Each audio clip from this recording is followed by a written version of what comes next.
Program Gerindra masa depan, bagaimana anak muda ya, ini politik kan masih dinamis ya. Intinya kalau Gerindra, alhamdulillah pertama kami sangat solid dengan PKB. Kami bersyukur bahwa koalisi kebangkitan Indonesia Raya, Gerindra dan PKB sangat solid.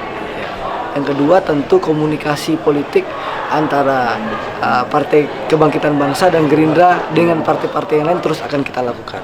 Tapi memang butuh proses, ya, butuh waktu. Ya, tunggu saja tanggal mainnya. Insya Allah koalisi ini akan bertambah kekuatannya.